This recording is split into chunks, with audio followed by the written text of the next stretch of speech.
was a nice summer day. My 5-year-old son, James, was playing outside in the backyard of our suburban home. James has always been a quiet boy, plays by himself mostly. He never had many friends. But he always had a wild imagination. I was in the kitchen feeding our dog Fido when I heard what sounded like James talking to someone in the backyard. I'm not sure who it was he could be talking to. Could he have finally made a friend? Being a single father, it's hard for me to always keep an eye on my son, so I decided to go and check on him. When I went into the backyard, I was a bit confused because James was the only person back there. Was he talking to himself? I mean, I could have sworn I heard another voice. "James, come inside. It's time to eat," I called out to him. He came inside and sat down at the kitchen table. It was about lunchtime, so I decided to make him a turkey sandwich. "James, who are you playing with out there?" I asked. James looked up for a moment. "I was playing with my new friend," he said, smiling. I poured him some milk and continued to pry, as any good father would. "Does your friend have a name? Why didn't you ask him to have lunch with us?" I asked. James stared at me for a moment before replying. "His name is Laughing Jack." I was a bit taken back by what he said. "Oh? That's a strange name. What does your friend look like?" I asked, a bit confused. "He's a clown. He has long hair and a big swirly cone nose. He's got long arms and baggy pants with stripy socks, and he always smiles." With a sigh of relief, I realized my son was talking about an imaginary friend. And I thought it's normal for kids his age to have imaginary friends, especially when he has no real kids to play with. It's probably just a phase. The rest of the day went by as per usual. It was starting to get late, so I put James to bed, tucked him in, gave him a kiss, and made sure to turn on his nightlight before I closed the door. I was pretty tired myself, so I got to bed not long after him. I had an awful nightmare. It was dark. I was in some kind of rundown amusement park. I was scared, running through an endless field of empty tents, broken down rides, and abandoned game huts. The whole place had a horrible look to it. Everything was black and white. The prized stuffed animals all hung from nooses in the game huts. All the sick grins stitched onto their faces. It felt like the whole park was looking at me, even though there wasn't another living thing in sight. Then suddenly, I began to hear music play. The sounds of "Pop Goes the Weasel" being played on a squeeze box echoed through the park. It was hypnotizing. I followed its tune to the circus tent, almost in a trance, unable to stop my legs from moving forward. It was pitch black. The only light came from a single spotlight shining on the center of the big top. As I walked toward the light, the music slowed down. I found myself singing along, unable to stop. All around the mulberry bush, the monkey chased the weasel. The monkey thought 'twas all in fun. The music stopped right before its climax, and suddenly the lights shot on. The intensity of the lights was practically blinding. All I could see was a small dark silhouette shuffle towards me. Then another one appeared, and another, and another, and another. There were dozens of them, all darting towards me, and I couldn't move. My legs were frozen. All I could do was watch as the haunting figures drew nearer. As they got closer, I could see them. They were children. As I looked at each one, I noticed they were all horribly disfigured and mutilated. Some had cuts all over their body, others were severely burnt, and others were missing limbs, even both their eyes. The children enveloped me, clawing at my flesh, dragging me to the ground, and tearing inside me. As the children tore me apart and I faded away, all I could hear was laughter. Horrible, evil, awful laughter.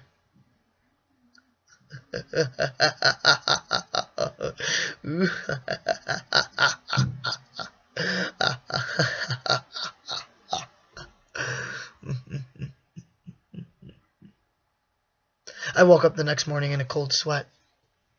After taking a few deep breaths, I looked over and saw that a few of James's action figures were positioned facing me on top of my nightstand. I sighed. James had probably woken up early and put these here. I gathered up the toys and made my way to James' room. However, when I opened the door, James was sound asleep. I just shrugged and made him his breakfast. He was quiet and seemed a bit groggy when he woke up. Perhaps he didn't sleep well either. I decided to ask him about the toys. James, honey, did you put the toys in Daddy's room this morning? His eyes shot up at me for that moment, and quickly he glanced back down at his cereal. Laughing Jack did it. I rolled my eyes and responded, Well, you tell Laughing Jack to keep the toys in your room. James nodded, finished up his breakfast, then decided to go play out in the backyard.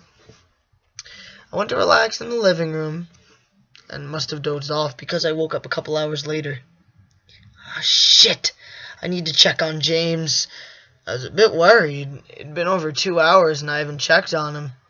I went and stepped out into the backyard, but James wasn't there anymore. I was getting so nervous, so I called out to him. James! James, where are you? Just then, I heard a giggle come from the front yard. I rushed through the gate around to the front of the house. James was sitting on the sidewalk. I breathed a sigh of relief and walked over to him. James, how many times do I have to tell you to stay in the backyard? James, what are you eating? James looked up at me and then reached into his pocket and pulled out a handful of hard candies, all in colors. This made me very nervous. James, who gave you that candy? James just stared at me, not speaking. James, please tell Daddy where you got that candy. James hung his head low and said, Laughing Jack gave it to me. My heart sunk. I kneeled down and I looked him in the eye. James, I've had enough of this damn Laughing Jack thing. He is not real. Now, this is a very serious situation, and I need to know who gave you that candy. I could see my son's eyes begin to tear up. But Papa, Laughing Jack did give me the candy. I closed my eyes and took a deep breath. James has never lied to me, but what he's telling me is impossible. I made him spit out the candy, and I threw the rest away. James appears to be fine. Maybe I'm just overreacting. I mean, he could have gotten it from Tom and Linda next door, or Mr. Walker down the street. Anyway, I'm going to keep a closer eye on James. It'd be a good idea after today's incident. But, at any rate, I put James to bed, as usual, that night. I decided to go early myself. Suddenly, I was woken up by a loud bang coming from the kitchen. I sprung out of bed and hurried down the corner. And as I turned to go down the stairs and entered the kitchen, I was utterly horrified. Everything on the counters had been thrown on the floor, and our dog Fido hung dead from the light fixture. His stomach was cut open and stuffed with candy. And oddly enough, it was the same kind James was eating earlier that day. I quickly grabbed the knife from my drawer and moved up the stairs with only a speed that a father whose child is in danger could have after.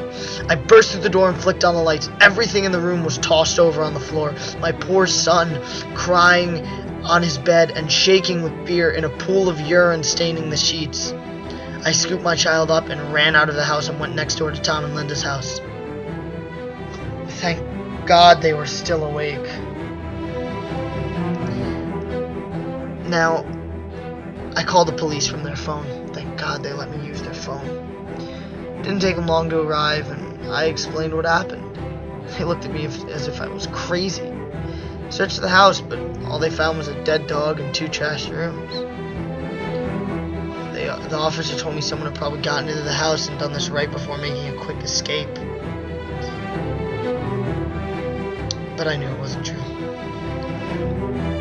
All the doors were locked and none of my windows were open. Whatever was in my house did not come from outside. The next day, James stayed inside. I didn't want him to leave my sight. I went into the garage and found his old baby monitor and set it up in his room. If anything comes in his room tonight, I'm going to be able to hear it. I went to the kitchen and grabbed the largest knife from the drawer and put it on my nightstand. Imaginary friend or not, I'm not letting anything hurt my little boy. Soon enough, night came. Put James to bed. He was afraid, but I promised him that I wasn't going to let anything happen to him. I tucked him in, gave him a kiss, and turned on the nightlight. Before closing the door, I whispered to him, "Good night, James. I love you." I tried to stay up as long as I could. After a few hours, I felt myself drifting slowly off. My baby will be safe for the night, and I need to sleep. Just as I lay my head on the pillow, a soft noise came from the baby monitor. And it was static, like a radio would make. I don't know how to explain it. I thought it was nothing, and, well, then there was a soft moan. Was James asleep? And then I heard it. The laugh from my nightmare. That horrible, evil cackle. I sprung up from bed and grabbed the knife from under my pillow. I rushed over to James's room and creaked the door open. I tried the light switch, but it wouldn't come on. I took a step in, and I could feel the warm, thick liquid on my feet. Suddenly, James's nightlight came on, and I could see the absolute horror laid out in front of me. James's body was nailed up onto the wall. Nails piercing through his hands and his feet. His chest was cut wide open, and his organs hung down to the floor. His eyes and tongue had been removed along with most of his teeth. I was disgusted. I could hardly believe this was my baby boy. Then I heard it again. That soft, desperate moan. James was still alive! My baby, my poor baby, in so much pain, barely clinging to life. I ran across the room and vomited on the floor. But my sickness was interrupted by that horrible laugh. I spun around while wiping the bile from my mouth. Then out of the shadows emerged the fiend responsible for all this horror. Laughing Jack. In his ghost-white skin and matted black hair that hung down to his shoulders. He had piercing white eyes surrounded by dark, black rings. His twisted smile revealed a row of sharp, jagged teeth. And his skin, it didn't even look like skin. It almost looked like rubber or a plastic, maybe. He wore a patchy black and white clown outfit with striped sleeves and socks. His body itself was grotesque. His long arms hung down past his waist, and the way he was poised made him look almost boneless, like a rag doll. He let out a sickening laugh as if it were to let me know he was pleased with my reaction to his masterpiece.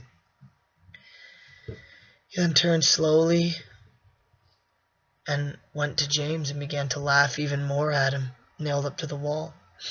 It was enough to shake me from my terror, and at that very moment I snapped. "Get away from him, you bastard!" I rushed at him, raising the knife above my head and stabbed down at him. But as soon as the knife touched that porcelain-looking skin, all that was there was a cloud of black smoke. The knife passed through the smoke and pierced James' still beating heart, splashing the warm blood on my face. No, no, what have I done? My baby! I killed my baby! I immediately fell to my knees. I could hear the sirens in the distance growing louder. My boy, my sweet, sweet baby boy. I promised Daddy would protect you, but I failed. I'm so sorry, James. I'm sorry. I'm so sorry, James.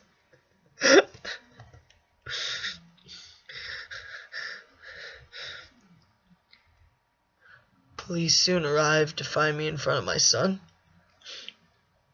still wielding the knife covered in my baby's blood. The trial was short. Insanity. I was placed in the Philoptrichos house for the criminally insane. It's where I've been for the past 2 months. It's not so bad here. The only reason I'm awake right now is because someone is playing Pop Goes the Weasel outside my window. I'll talk to the orderlies about it in the morning.